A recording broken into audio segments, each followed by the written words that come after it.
Este segundo episodio de esta serie se llama La misma mentalidad. ¿Y por qué el tema así de tipo pinceles, acuarelas?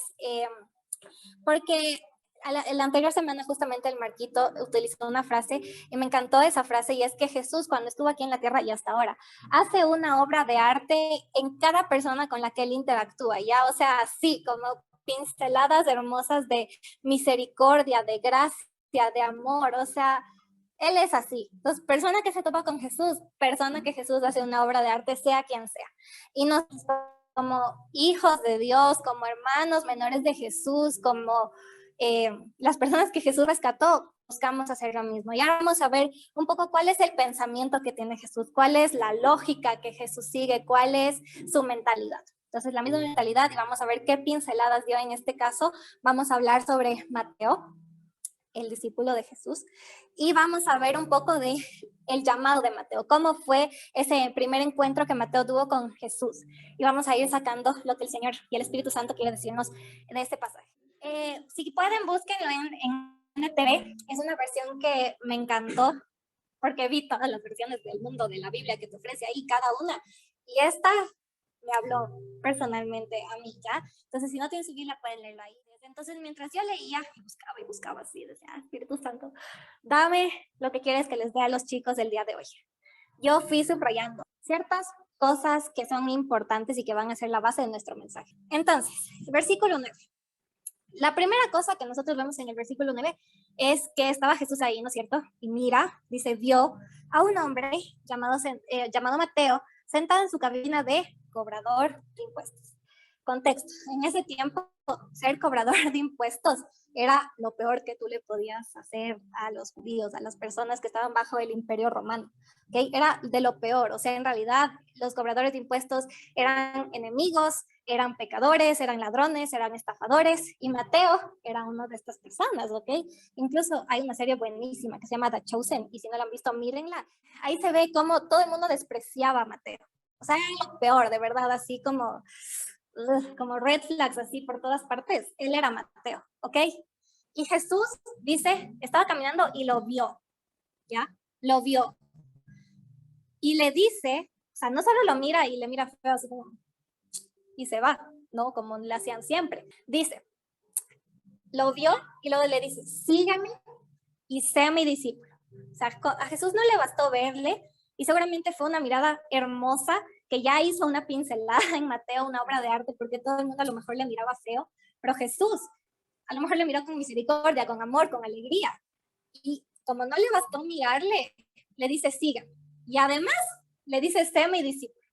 O sea, todo al revés. En la lógica de ese tiempo, ¿no es cierto? Así como, ¿por qué? ¿Por qué Jesús vas a hacer eso con un cobrador de impuestos? Entonces Jesús lo mira, y quiero que en este momento recuerden lo que aprendimos de la mirada, el poder de la mirada de la anterior serie, cómo una mirada puede o matarte y destruirte, o edificarte y hacerte sentir tan amado. Y yo sé que la mirada que le dio Jesús en ese momento a Mateo fue una mirada súper linda, una hermosa mirada súper amigable, que le dio esa apertura de luego a Mateo seguirle. O sea, la mirada de Jesús tuvo que haber sido tan hermosa que Mateo se sintió con la seguridad de poder seguirle y acercarse a Jesús. No basta mirarle, lo llama y lo adopta, porque cuando tú tomas a alguien como discípulo es como una adopción espiritual, ya. Se vuelven como tus hijitos espirituales, así. Entonces le dice, te miro, me gusta lo que veo, te amo, y es más, sígueme y sé mi discípulo, ya. O sea, disparate de Jesús. Y la primera obra de arte, la primera pincelada que hace Jesús es al no descalificar a Mateo, como que empodera a Mateo, como que le da, como decía, esa apertura para que Mateo se levante y lo siga, porque lo hace inmediato, no es que Mateo se queda así como, chuta, no, o sea, creo que corro peligro, o Tele me va a tratar mal, no, se levanta y lo sigue de inmediato. Versículos 10 y 11. La segunda obra de arte que hace Jesús en Mateo es que Mateo después, si ustedes recuerdan el pasaje, dice, más tarde, Mateo invitó a Jesús y a sus discípulos a una cena en su casa. ¿Por qué hago hincapié en la palabra cena? Porque también aprendimos de lo que significa la cena en nuestra reunión de reinicio. Apocalipsis 3:20. El Señor está a la puerta y llama, y si alguien oye su voz, lo deja entrar y el Señor cena contigo. Es un momento de intimidad, un momento de confianza, un momento en donde tú le dices, Señor, entra a mi casa y quédate, y te voy a agasajar con una cena. Entonces, ese simple acto, esa simple mirada y esas simples 4 palabras que le dijo Jesús a Mateo, le hizo, 1, levantarse, que se levante y le siga, y 2, que les prepare una cena. Y esa palabra cena ahí no es menor, por lo que les digo, el valor simbólico que tiene la palabra cena en la palabra. Entonces le dijo literalmente, entra en mi vida, entra en mi casa, cena con nosotros, Señor, y a sus discípulos, ¿cierto? Y el punto 2 del versículo 10 y 11 es que en ese entonces, como ustedes ven después en los versículos, dice, junto con muchos cobradores de impuestos, que ya vimos que eran lo peor, otros pecadores de mala fama, y los fariseos, que eran los maestros de la ley, que se creían superiores, un poco arrogantes, ajá, pero Jesús igual les amaba, les dice, ¿por qué su maestro come con semejante escoria? O sea, semejante escoria, qué falta de respeto y qué dolor debieron haber sentido esas personas. Jesús no le bastó con acercarse a un solo cobrador de impuestos, sino que después fue a cenar a la casa de estos pecadores que eran de lo peor, a los más improbables, a los más rechazados, a los que tenían mala fama, a los que eran escoria. Los amó y los eligió. Dijo, sí, yo voy a tu casa, no tengo ningún problema con eso. Entonces, a los rechazados por todos son elegidos y amados por Jesús. Versículos 12 y 3. Al final Jesús, ¿no es cierto? Después de que los maestros de la ley vienen y le dicen así como, ¿por qué comes con semejante escoria? O sea, mira con la gente que estás comiendo de lo último. Jesús les dice, ay, a ver, la gente sana no necesita médico, los enfermos sí. Y esta parte de la Biblia no es como literal, así como estos son unos enfermos, no. O sea, está diciendo que todos nosotros en un punto estuvimos enfermos espiritualmente, ¿me entienden? Con la necesidad del Señor. Espiritualmente muertos, incluso no solo enfermos. Ya, entonces hace esta comparación, porque normalmente nosotros pensamos que, chuta, o sea, como Jesús era santo, era el Hijo de Dios, él vino a llevarse con buenas personas, o sea, gente que al menos haga buenas obras, que sepa un poco de la palabra, no sé, pero no. Jesús vino por los enfermos. Un salvador viene por los pecadores, porque una persona que no reconoce que está en pecado y que necesita un salvador, le va a dar igual, ¿me entiendes? Que venga un salvador o no, pero nosotros estamos tan necesitados de un rescate, que vino el mejor héroe, que vino el mejor salvador a salvarnos. Y por eso el amor de Dios es incondicional. Los pilares, me voy a decirles, pero los pilares, las palabras que tal vez quiero que resuenen un poquito en su cabeza durante este tiempo es incondicionalidad o amor incondicional, gracia y salvación, ¿ya? Porque de esto se trata la salvación, de que había un montón de gente enferma, un montón de gente pecadora, y a Jesús le agradó. O sea, una vez más, ¿cuál es su pensamiento? O sea, veo full gente enferma, veo full gente que está ahí perdida, causas perdidas, y lo primero que se me viene a la mente es voy a morir por ellos. O sea, ¿quién hace eso? ¿Me entiendes? Jesús. Esa es su lógica, esa es su mentalidad, es como él piensa, ¿ya? Y eso es increíble. Entonces, la salvación incondicional que Dios nos da es un regalo.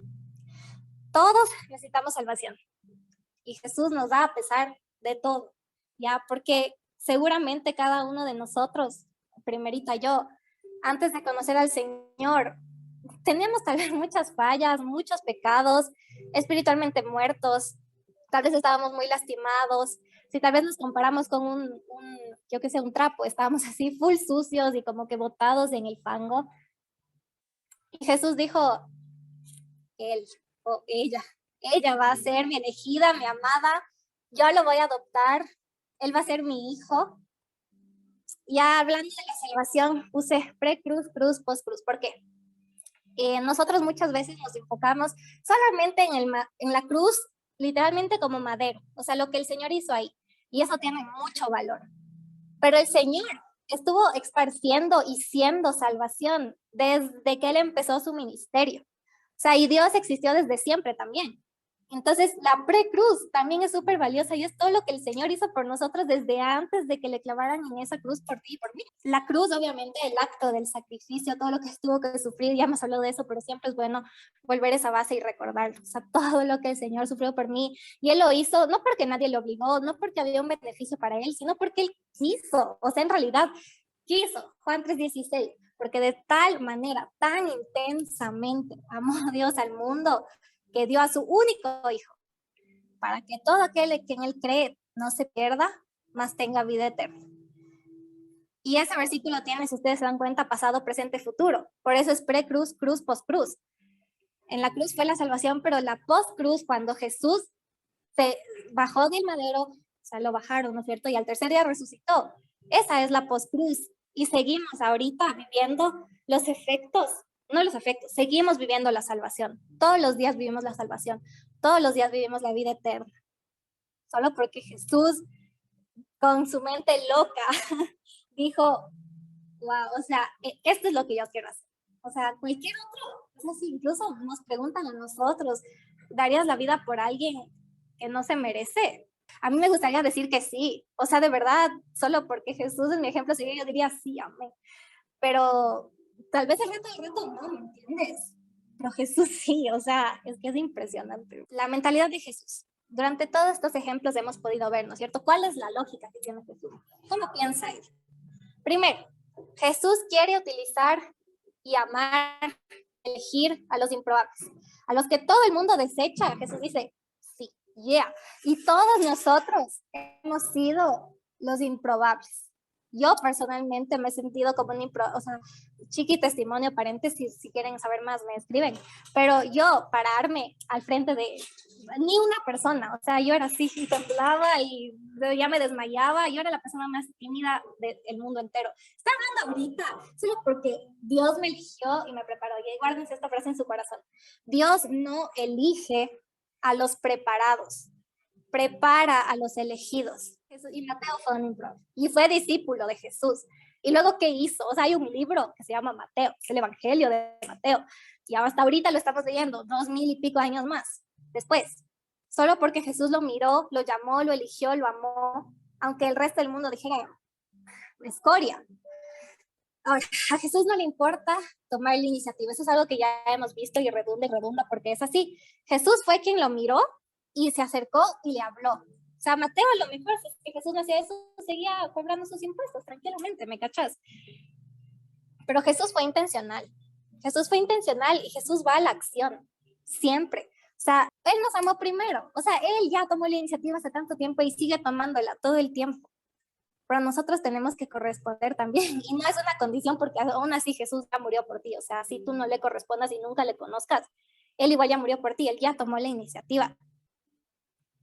Tercer punto, Jesús ama a las personas que tú no amas. Y eso no es contra ti, así te señalo, es en general. Jesús ama a las personas que normalmente para nosotros se nos hacen full difíciles de amar. Y toma en cuenta que esa persona difícil de amar puede ser tú misma. Y eso es full triste porque a veces nosotros tenemos un montón de gracia con otras personas, pero que cuando se trata de ti, es como, chuta, yo, qué asco, cacho. ¿Cachan? O sea, es que hay gente así y es triste, o sea, es una realidad. Una vez más, Jesús, su mente es como persona con 1000 red flags, voy a él, ¿me cachas?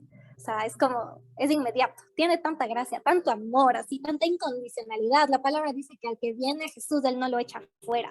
Voy a pedir que me ayuden buscando esos versículos. Antes ustedes estaban muertos a causa de su desobediencia y sus muchos pecados.